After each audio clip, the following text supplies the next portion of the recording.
Olá pessoal, aqui é o professor Ivan. Vamos dando sequência ao nosso estudo sobre limites. Nós vamos ver agora as propriedades, né, dos limites. O que são as propriedades dos limites? Essas propriedades elas são um conjunto de regrinhas, né, que vão dizer o que pode ser feito e o que não pode ser feito quando a gente estiver trabalhando com limites, tá certo? São várias propriedades, eu vou abordar aqui, né, as mais importantes, né? Muitas delas são parecidas, né, para falar bem a verdade, então nós vamos fazer um resumão aqui. A primeira delas, né? Então imagine lá que nós temos a MN, né? AMN, são números reais, então eles pertencem aos reais, joia? Então, primeira propriedade, nós vamos ter lá o limite x tendendo a da função mx mais n.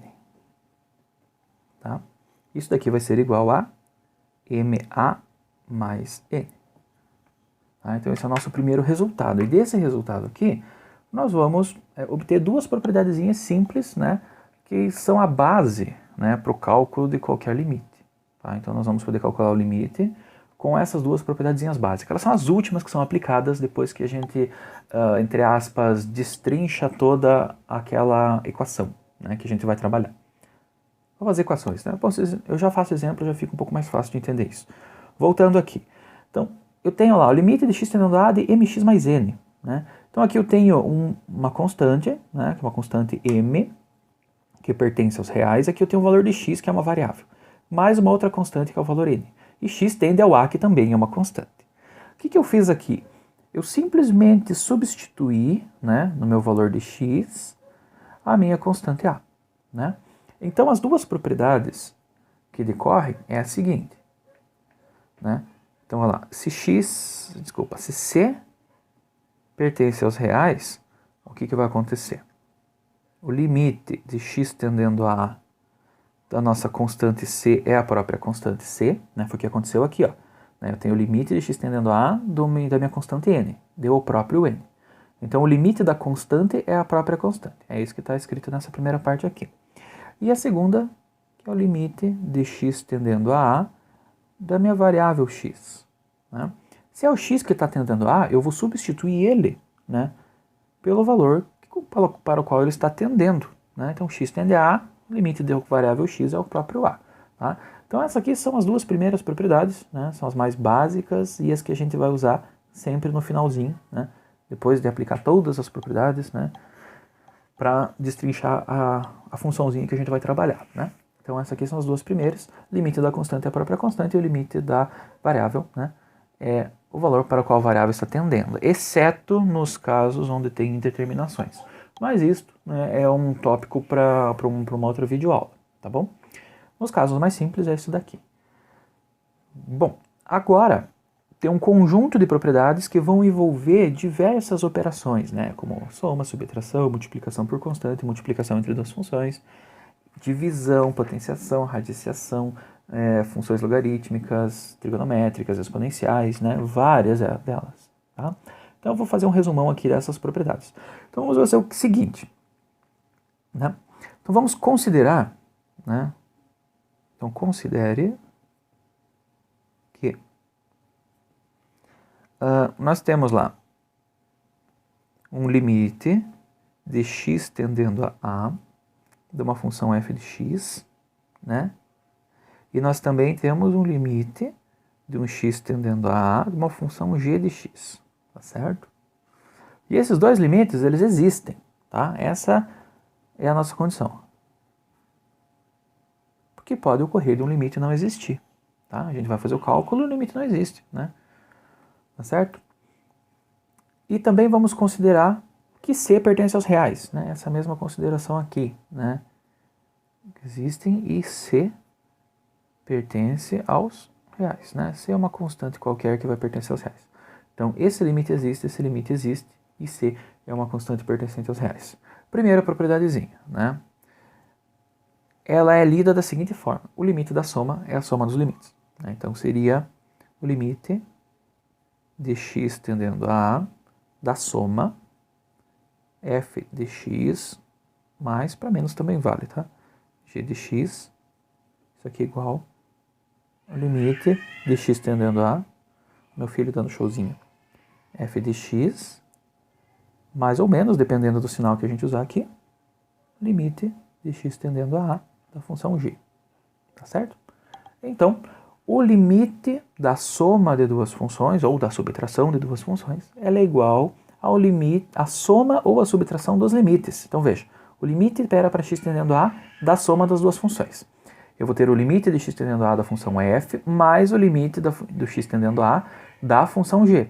Então eu tenho o limite da soma é igual à soma dos limites. O limite da subtração é igual à subtração dos limites. Né? A soma e a subtração é só uma mera questão de sinal ali, né? Mas é a mesma coisa. Tá? Se eu tiver o limite de uma constante que multiplica uma função, então eu tenho lá o limite de x tendendo a da constante c vezes f de x. Né? O que vai acontecer aqui? Nós vimos que o limite da constante é a própria constante, então é como se essa constante pudesse sair da minha operação do limite. Tá? Então isso aqui vai ser simplesmente a constante vezes o limite da função f de x. Tá? Então aqui a constante sai, fica c vezes o limite de f de x. Ah, professor, por que dá para fazer isso? Dá para fazer isso porque na outra propriedade, né, na seguinte, deixa eu trocar a cor aqui para não misturar. Se eu tenho o limite de uma multiplicação, é igual, né, a multiplicação dos limites, ou o limite do produto é igual ao produto dos limites. Né? Deixa eu ver se está aparecendo no vídeo aqui embaixo. Tá. Então, se eu tiver lá o limite de x tendendo a de um produto, f de x vezes g de x. O limite do produto é o produto dos limites. Limite de x tendendo a da função f de x vezes, vou fazer um ponto aqui mais redondo, o limite de x tendendo a da minha função g de x. Tá certo? Então, olha, o limite do produto é o produto dos limites. Né? Então, aqui, como ser uma constante, eu posso aplicar essa mesma regra, porém, vai ficar o limite de c vezes o limite de f de x. O limite de c, a gente viu que é o próprio c, então o c fica aqui como se ele saísse da operação de limite, e fica só o limite da função f de x. Tá? Essas propriedades, pessoal, elas se repetem, né, para diversas outras operações matemáticas. Né? Por exemplo, deixei a caneta aqui em cima, desculpa. O limite de uma razão é igual à razão dos limites, né? Então vai repetir a mesma coisa que aconteceu aqui. Só tem um porém, né? O denominador, o limite do denominador deve ser diferente de zero, porque a gente sabe que não existe, né, divisão por zero, tá? Então essa é uma condição para a gente fazer o limite de uma razão. O próximo, né, é o limite de uma potência. Deixa eu escrever esse aqui que não é tão fácil de falar, né? Vamos ver lá. Então, trocando a caneta aqui, eu tenho lá um limite do x tendendo a, né, da função f de x, e essa função ela é elevada a um expoente n. Né? Eu não defini o n aqui no início, tá? Mas vamos dizer que n pertence aos inteiros. Nossa, eu coloquei o símbolo aqui. Não é isso, pessoal. E pertence aos naturais. Vamos lá. Com exceção do zero. Certo? E se fosse elevado a zero ia dar 1, né? A gente não precisaria fazer. Então aqui n pertence aos naturais com exceção do zero. Né? Então é 1, 2, 3, né? Ou inteiros positivos. Né? A gente podia colocar aqui também, né? O inteiro é o z, né? Mais exceção do zero aqui, tá? Então aqui é basicamente a mesma coisa, né? Os dois conjuntos aqui são iguais. Então voltando ali, ó. Então limite de uma potência, né? Vai ser a potência do limite. Então a gente coloca lá o limite de x tendendo a, né, da função f de x, e depois que a gente calcula o limite, né, a gente faz a potência ali, a gente eleva ao n. Tá? Essa mesma coisa é válida para a raiz, tá, pessoal? A raiz de um limite, o limite da raiz é a raiz do limite. Né? Só que nós temos que tomar os cuidados, né? Assim como na razão o denominador, o limite do denominador deve ser diferente de zero, né? Nós temos que tomar o cuidado para que o limite da função, né, dentro da raiz ele seja maior ou igual a zero. Né, pessoal? E daí, caso seja menor do que zero, o expoente ali da nossa raiz, né? É o índice da raiz, melhor dizendo, ele deve ser, né, ímpar, né, para não dar aqueles problemas de ter um número imaginário, todas aquelas coisas, né, para a gente permanecer no conjunto dos reais, tá? Então lá, ó, o logaritmo do limite, o limite do logaritmo é o logaritmo do limite, né, com as restrições do logaritmo, óbvio, né, o limite deve ser maior do que zero. O limite da função trigonométrica é a função trigonométrica do limite. Então, por exemplo, lá, vamos colocar aqui, limite de x tendendo a A, né, o cosseno de x. Desculpa, cosseno de uma função. Né? Isso daqui vai ser igual ao cosseno do limite.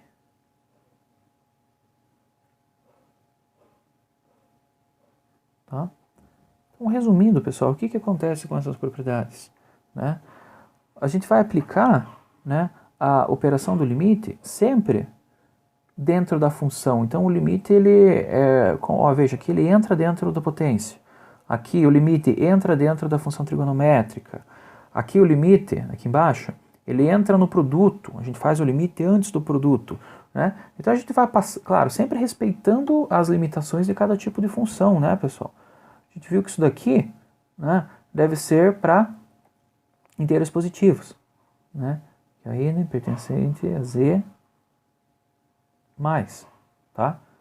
Aqui no cosseno eu não tenho limites, né? Mas, por exemplo, se eu estivesse trabalhando com a função logarítmica, né? O ln, tá? Então, o que está dentro aqui do argumento deve ser maior do que zero, né? Porque eu não tenho ln de números negativos, tá? Então, sempre respeitando essas propriedadezinhas, né? Essas limitações de cada função, né? Para que o limite do termo ali esteja no domínio daquela função que a gente vai aplicar o resultado depois, tá? Então, tem que ter esses cuidados. Mas, no mais, é isso daqui, tá? Existe uma outra propriedadezinha, né, que aparece ali, que, na verdade, ela é até um... como é que eu posso dizer? Ela é um teoreminha, né? Eu não vou demonstrar ele aqui, mas eu só vou colocar o seu enunciado, né?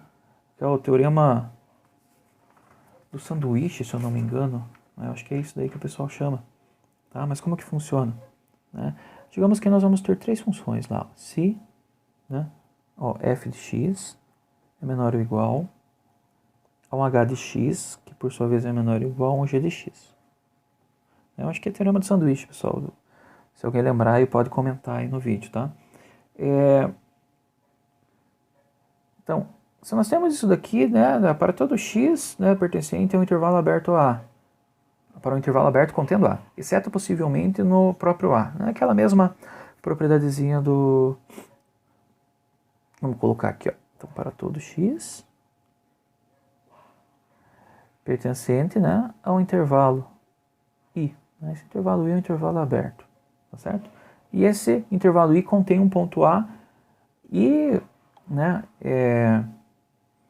exceto no próprio A, né? Possivelmente que o limite tenha essa característica. Né? Então, se nós tivermos lá que o limite da função x tendendo a então f de x for igual a L, né?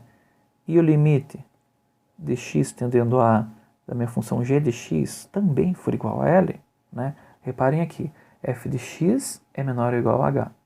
G de x é maior ou igual a h.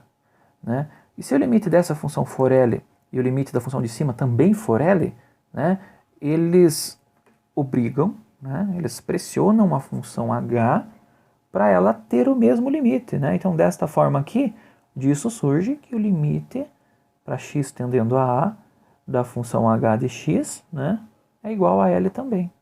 Tá? Então, esse aqui é o teorema do sanduíche, acho que também é chamado de teorema do confronto, tá? Alguma coisa assim. Vamos fazer aqui um esboço, né, para a gente entender o que acontece. Claro, essas funções aqui, elas pertencem ao intervalo, elas são contínuas, tá? Tem toda uma restrição a funções bem comportadas, vamos dizer assim. Tá certo? Então vamos lá, vou fazer aqui um gráfico só para a gente ilustrar uma situação, né, onde ocorre, né,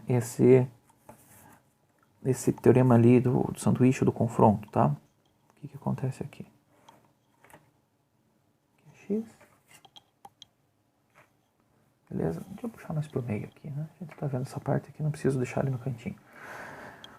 Bom, então nós vamos ter basicamente 3 funções, né? Digamos que nós temos uma função aqui na parte de baixo, né? Aí nós vamos ter uma outra função, essa é uma função bem...